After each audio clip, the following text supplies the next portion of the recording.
Good morning बच्चों। आज के इस वीडियो में हम पढ़ेंगे हमारी हिंदी पाठ्य पुस्तिका का पार्ट 2, जिसका नाम है नीलम परी। आप सभी ने अपने घर में कभी ना कभी परी की कहानी तो सुनी होगी। सबको पता होगा परी कैसी होती है। परी बहुत सुंदर होती है, उसके पंख होते हैं, उसके पास एक जादू छड़ी भी होती है। वह बहुत दयालु होती है और सबकी मदद भी करती है। तो हमारे जो हिंदी का पाठ है पार्ट 2, उसमें परी का नाम होता है नीलम। वह भी बहुत सुंदर, दयालु और सबकी मदद करने वाली होती है।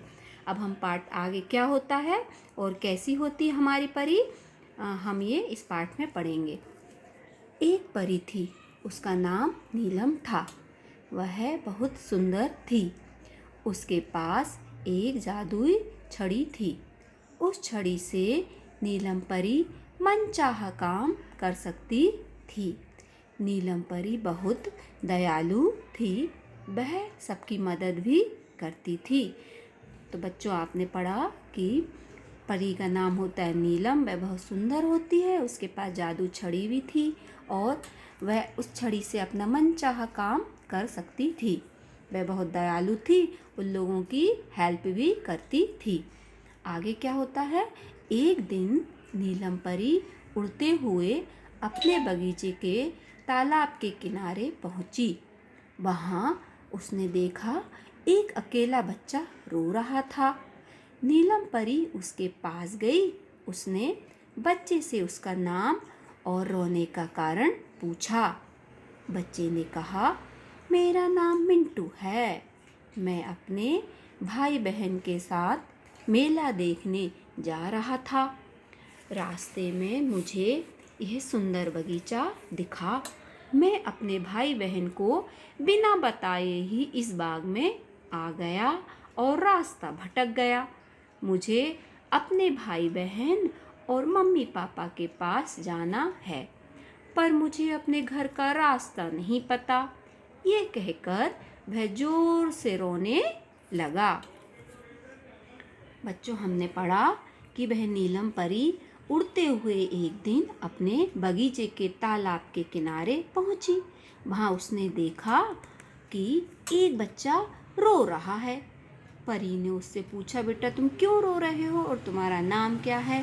तो उसने बताया कि मेरा नाम मिंटू है। मैं अपने भाई बहन के साथ मेला देखने जा रहा था, परंतु मैं रास्ते में ये सुंदर बगीचा देखकर इसमें आ गया और अपने भाई बहन से बिछड़ गया।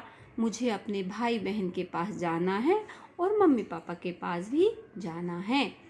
परी ने देखा कि बच्चा बहुत जोर जोर से रो रहा है। आगे परी उससे बोलती है। नीलम परी ने मिंटू के सिर पर हाथ फेरते हुए कहा, मैं एक परी हूँ और ये बगीचा भी मेरा ही है। पहले तुम कुछ खा लो, फिर तुम्हारे भाई बहन को ढूंढेंगे और तुम्हारे घर भी चलेंगे। मिंटू ने कई तरह के फल खाए। कुछ फल मिंटू ने अपने भाई बहन के लिए भी ले लिए। फिर नीलम परी का हाथ पकड़कर आसमान में उड़ने लगा। कुछ देर उड़ने पर बगीचे के दूसरी ओर मिंटू को अपने भाई बहन बैठे हुए दिखे। वे दोनों वहीं उतर गए। मिंटू अपने भाई बहन से मिलकर बहुत खुश हुआ। वे भूखे थे। मिंटू ने उन्हें फल खाने के लिए दिए और बिना बताए जाने के लिए उनसे माफ़ी भी मांगी। उन दोनों ने उसे माफ़ कर दिया। फिर फल खाए। ऐसे स्वादिष्ट फल वे पहली बार खा रहे थे। फिर नीलम परी ने अपनी छड़ी हवा में घुमाई। वहां पर एक उड़न खटोला आ गया। उड़न खटोला एक विमान होता है बच्चों, और वह परी के पास होता है और परी उसमें बैठकर कहीं भी जहाँ भी जाना होता है उसको आदेश दे देती है और वह उड़न खटोला उन परियों को कहीं भी ले जाता है। सभी उसमें बैठ गए। परी का आदेश पाते ही उड़न खटोला उन्हें लेकर मेले में पहुंच गया।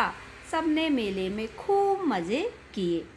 तो बच्चों, हमने पढ़ा कि नीलम परी मिंटू के पास जाकर उससे उसका नाम पूछती है और रोने का कारण पूछती है। मिंटू उसे बता देता है।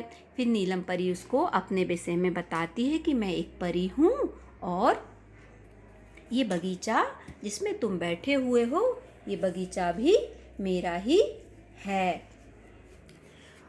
परी मिंटू को फल खाने को कहती है और उससे वायदा करती है कि मैं तुम्हें तुम्हारे भाई बहन के पास लेकर चलूँगी।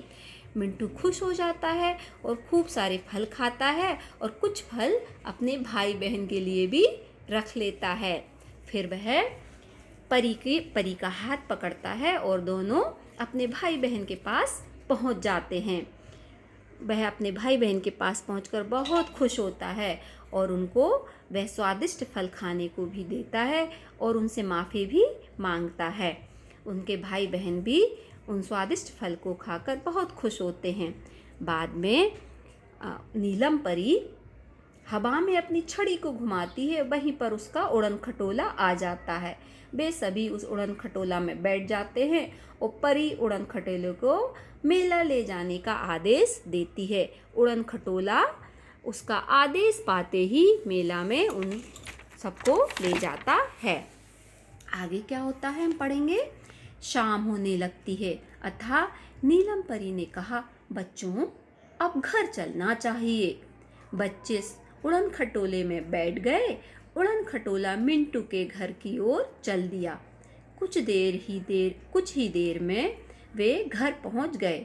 परी ने बच्चों को घर के आंगन में उतार दिया। घर पहुंचने पर सभी बच्चे बहुत खुश हुए। उन्होंने नीलम परी को धन्यवाद दिया।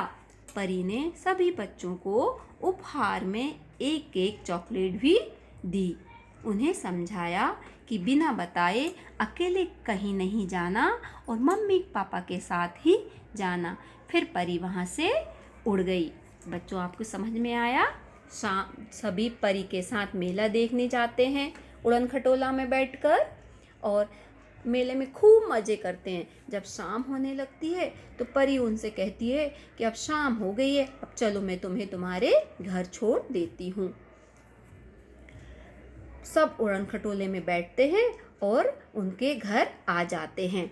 उड़न खटोले में वहीं उनके घर पर उड़न खटोला उतरता है और परी उन्हें उनके आंगन में उतार देती है। घर पहुंचने पर सभी बच्चे बहुत खुश होते हैं।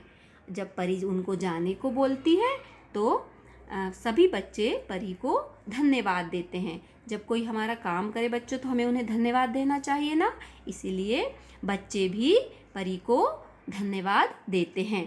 परी ने सब बच्चों से खुश होकर उनको उपहार के रूप में एक एक चॉकलेट भी दी और उन्हें समझाया कि अब कभी भी दोबारा अपने मम्मी पापा के बिना बताए कहीं पर भी नहीं जाना। जहाँ पर भी जाना मम्मी पापा के साथ ही जाना। तो बच्चों आपको इस पूरा पाठ आपने पढ़ा, आपको बहुत अच्छा लगा होगा। पर आप मुझे बताएंगे कि आपको हमें इस पाठ से क्या शिक्षा मिली। हमें इस पाठ से ये शिक्षा मिलती है कि हमें अपने मम्मी पापा को बिना बताए कहीं पर भी नहीं जाना चाहिए। जहाँ भी जाना चाहिए उनके साथ भी जाना चाहिए। बच्चों हमने ये पाठ पढ़ा और इस पाठ को अब हम अपनी अभ्यास पुस्तिका में इस पाठ की 3 लाइन सुलेख के रूप में लिखेंगे। कौन सी लाइन लिखेंगे? एक परी थी यहाँ से लेकर करती थी, 1 2 3 और एक चौथी। यहाँ से 3 लाइन हम अपनी अभ्यास पुस्तिका में सुंदर राइटिंग में लिखेंगे। सबसे पहले लिखेंगे पार्ट 2 नीलम परी और फिर ये 3 लाइन सुंदर लेख में आप पेंसिल से अपनी अभ्यास पुस्तिका में लिखेंगे।